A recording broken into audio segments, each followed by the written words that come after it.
The secret of the star stone. Finn stood on the very edge of the big blue cliff. He had been waiting for this moment for so long it felt like 1,000 birthdays had passed in a single afternoon. The grass under his feet wiggled like ticklish green spaghetti. Inside his chest, Finn's heart was bouncing around like a hyperactive frog on a giant trampoline. He squinted at the horizon, wondering if his best friend would ever return from across the sea. Suddenly, a figure appeared through the mist, which was as thick and white as a bowl of vanilla oatmeal. It was Sora. He walked toward the cliff, his boots clicking on the stone like a giant snacking on very crunchy crackers. Sora felt a little bit shy after being away for so long. His legs felt as wobbly as a bowl of jelly in an earthquake. He carried a brown bag that felt as heavy as a school bus because it was stuffed with so many secrets. The two friends stopped and stared at each other. To Finn, Sora looked as tall as a shimmering skyscraper. To Sora, Finn looked as bright and brave as a million flashlights in a dark cave. They stood so perfectly still they could have been stone statues in a quiet museum. The space between them felt as wide as the whole entire universe, but for the first time in years, they were finally close enough to hear each other breathe.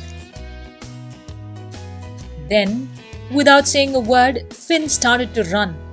His feet moved so fast they became a blurry whirlpool, spinning like the wings of a busy bumblebee.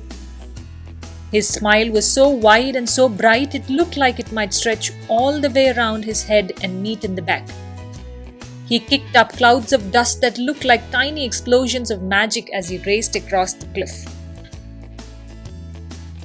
Sora didn't wait a second longer. He lunged forward, his legs stretching out like long snapping rubber bands. He was moving faster than a rocket ship headed for the moon. The wind roared in his ears like a friendly lion, and he reached out his arms like a giant net, ready to catch the friend he had missed more than all the stars in the sky.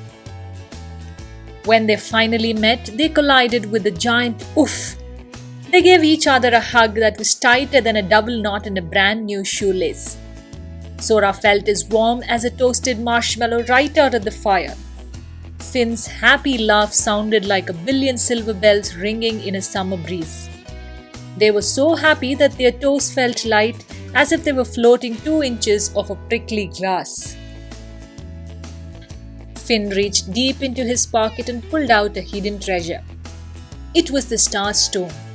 The pebble was as round as a moon-shaped golf ball and as smooth as a fresh scoop of cold ice cream.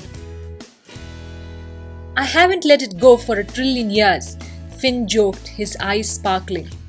The stone glowed with a soft light that felt as special as winning 100 gold medals at once.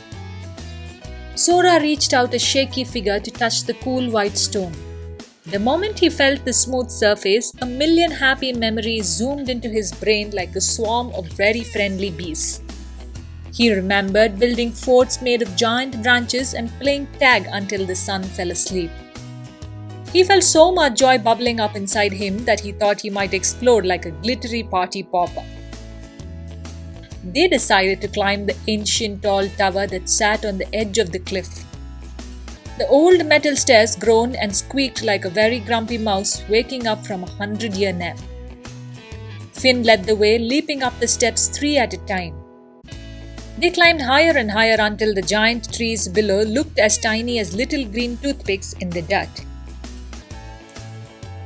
At the very top, the sky looked like a giant ball of orange and purple sherbet.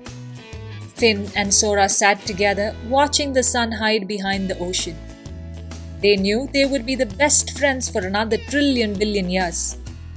Their friendship was stronger than a mountain made of solid diamond. They didn't need to say another word because their hearts were finally back home where they belonged.